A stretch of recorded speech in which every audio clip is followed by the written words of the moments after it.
Coucou! Coucou! Alors dans cette vidéo, on est toujours en Colombie, mais à Medellín. Vous connaissez bien Medellín, c'est réputé la ville où il y a pas... Pablo Escobar, tout le monde le connaît comme le loup blanc, celui-là. Mais il y a des choses que vous ne savez pas sur lui, ni sur Medellín d'ailleurs. Et dans cette vidéo, on vous emmène découvrir tout ça. Et vous allez même voir une chose, c'est qu'on a failli me piquer ma belle, chère et tendre femme. Et ça passe pas. À Medellín, il y a des surprises, vous allez voir. Allez voir la vidéo. Ciao. Avant, nous avons une mission pour toi. Nous t'emmenons dans l'aventure avec nous pour une longue durée. Alors pour ne rien louper, Clique sur le pouce, Abonne-toi, c'est gratuit. active la cloche. C'est fait. C'est parti, mon kiwi.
Coucou. Bon alors, aujourd'hui, on est où les gars? À Medellín. À Medellín, ça doit être un nom qui vous parle. Medellín est très connu pour l'histoire avec Pablo Escobar, la guerre paramilitaire qui a fait des millions de morts ici et toute la tristesse qui va avec cette ville. Mais cette ville a beaucoup changé. Alors on va vous montrer ça.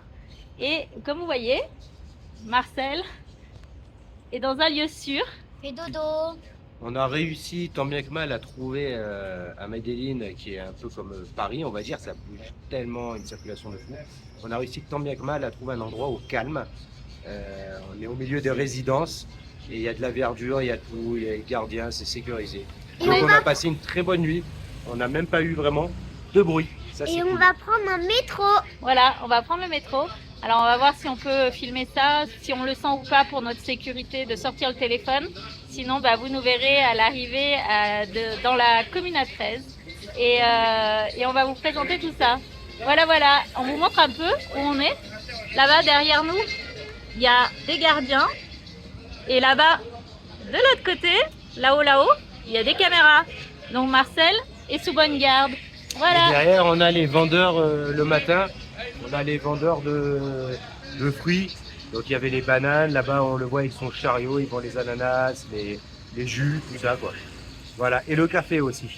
Ils Qu'est-ce font qu'il y a, même le mon chéri? café. Qu'est-ce que tu veux nous dire? Et hier, on a mangé des glaces. Ah oui, c'est important de le préciser. Allez, c'est parti, on va prendre le métro, après le bus et direction la commune à 13. C'est parti, Bouc. Allez, Oui. ça y est, on est arrivé au métro. Donc on va prendre la sortie de San Javier et après on va prendre le bus vert qui va nous amener en fait aux escalators puisque la commune à 13 est remplie de marches et qu'ils ont fait du coup des escalators automatiques pour que ce soit plus accessible à la population.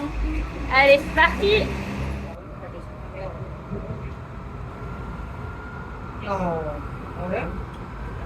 C'est propre, hein?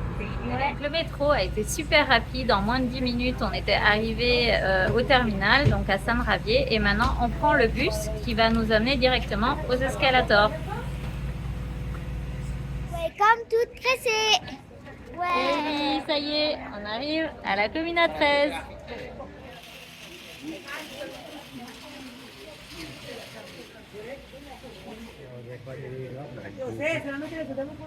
Alors comme vous le savez, la ville de Medellín a été très connue par rapport à tout ce qui s'est passé avec Pablo Escobar. Et avant de venir ici, il était important de connaître l'histoire. Leandro, tu nous racontes un peu? Qu'est-ce que tu as retenu? En fait, Pablo Escobar, c'est un homme gentil et méchant. Il aimait beaucoup les filles. Il a retenu. Et puis, tu as retenu autre chose?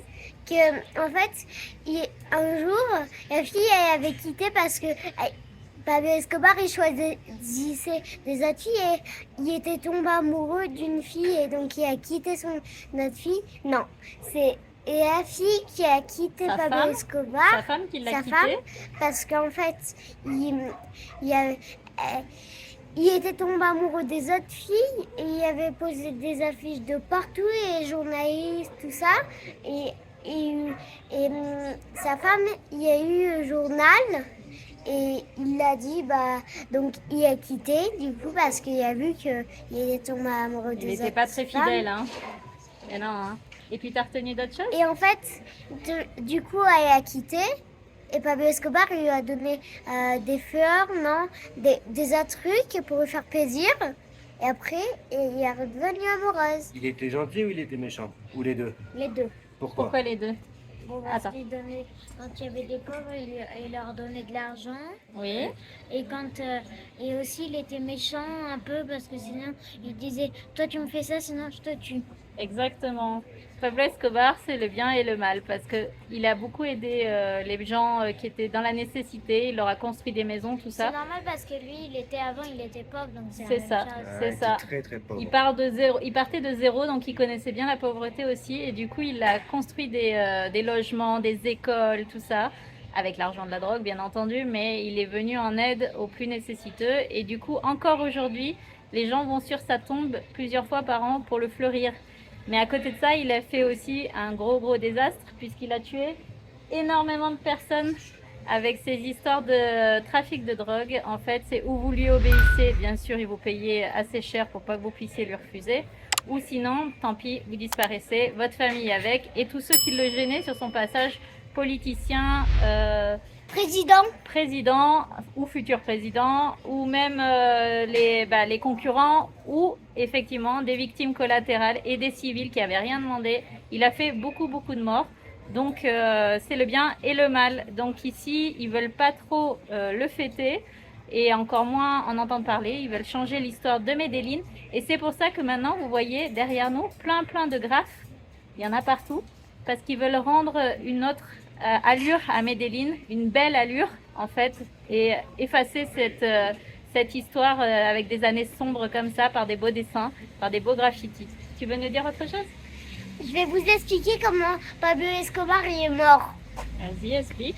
En fait, Pablo Escobar, il voulait prendre soin, il voulait appeler sa famille, voir si elle allait bien, sauf que bien sûr, c'est des téléphones anciens. Et en fait, du coup, il a appelé, il va pas dire c'est Pablo Escobar. Donc il a dit c'est le journaliste. Il voulait appeler son fils. Parce qu'il y avait une opératrice qui connectait les câbles pour passer la communication. Donc Et il ne après- pouvait pas dire que c'était Pablo Escobar puisqu'il était recherché. Donc il Et s'est fait passer pour un journaliste. Et du coup, sauf que son enfant, il avait refusé de parler au journaliste. Et voilà. Du coup, l'opératrice, elle n'a pas voulu lui passer le téléphone. Et après, Pablo Escobar, il s'est fâché. Et donc, il a passé. Et après, la police, elle a su. Donc, elle est venue. Elle a pu le localiser et savoir dans quelle maison il était Et caché. il y a des gardes du corps. Un seul garde du corps. Donc, il a dit, va devant la porte. Sauf que la police, elle était devant la porte. Et il est mort, le garde du corps. Et après, Pablo Escobar, il y avait la police qui était là. Il lui avait donné un grand coup pour qu'il tombe par terre. Mais sauf que Pablo Escobar, il voulait pas aller en prison. Donc il s'est tiré 3 balles dans l'oreille. Non, 2 balles. Une balle dans la tête. Une balle dans la tête. En fait, Dans la cheville. Ouais, en fait, la police dit que c'est elle qui l'a tué. Mais à première vue, selon le médecin légiste, il avait effectivement 3 balles dans le pied, une balle dans la côte. Mais la balle qui l'aurait vraiment tué, c'est celle qui est rentrée par cette oreille et ressortie par l'autre. Ça voudrait dire que Pablo Escobar s'est suicidé. Hein? Parce qu'il voulait pas aller en prison. Il voulait pas aller en prison, il préférait mourir. Voilà, et maintenant, Medellín, c'est plus ça. Ça, c'était avant. Medellín, maintenant, c'est la joie et les graffitis. Alors, on va aller découvrir ça. On y va? Vamos! Vamos!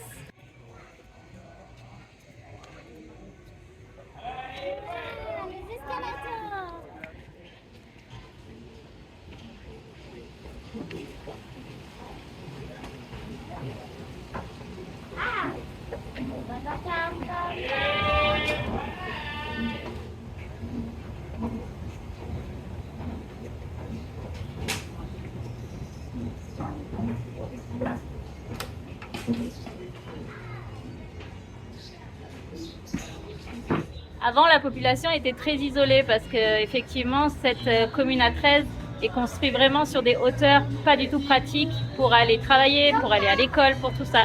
Et ici, justement, pour vaincre toute cette horreur qu'il y a eu et désenclaver cette commune à 13, des escaliers automatiques ont été construits.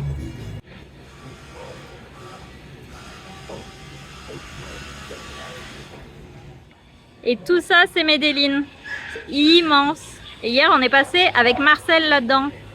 On se serait cru à Paris. Les embouteillages, les tunnels, les motos, il y en avait partout. Regarde.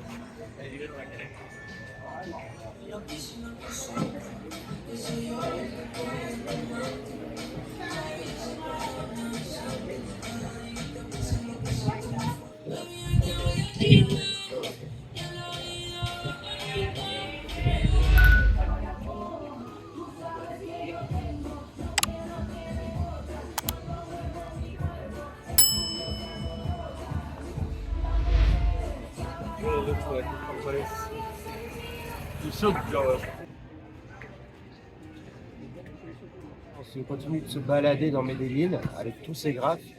Et c'est vrai, quand on voit la pauvreté, les murs, les maisons, comment elles sont, comme c'est pauvre en fait, c'est pas joli. Le fait d'avoir fait des graphes, tout ça, ça met vraiment de la couleur.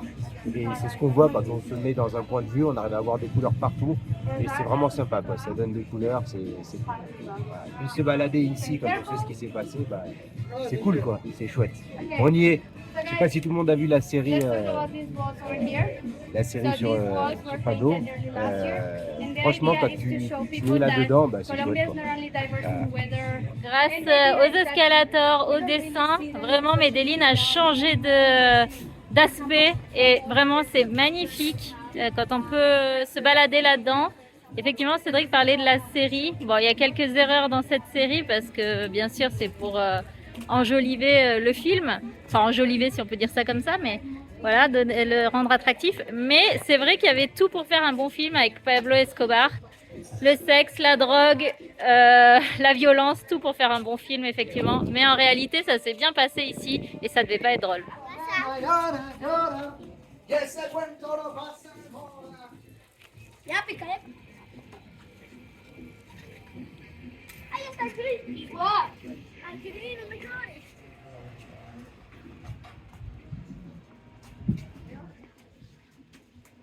J'espère qu'on va prendre le truc.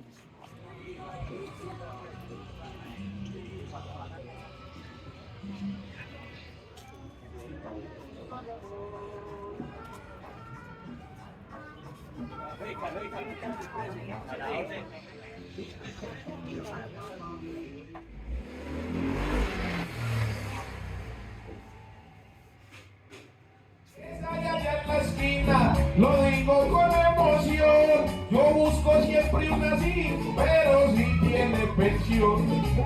Vamos, arriba, arriba, arriba con las palmitas, que se sienta la energía, que la comuna crece. Arriba y con alegría, qué bueno que nos visiten, te lo digo a la gente de verdad se lo merece. Y a la 1, 2, 3, una histeria para crecer. De arriba abajo, yo creo que le guste, y si le guste mi amor, para que lo sepan ya, en Colombia me conocen como el negro del WhatsApp.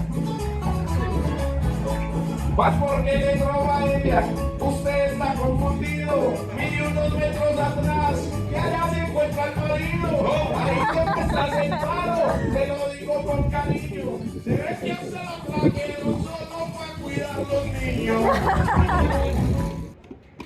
En plein milieu de la commune à 13, ils ont fait des toboggans pour les enfants. Vas-y. Waouh! Trop bien! Ouais. C'est un dérapage de folie! Trop bien! Ouais.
Allez, on a fini le tour de la Comuna 13. Donc la Comuna 13, c'est pas les favelas, hein, c'est une commune en fait de Medellín qui s'appelle la Comuna 13 et donc qui a été reconvertie. Et franchement, bravo, quand on sait de quoi ils sont partis et là où ils sont arrivés, c'est vraiment beau.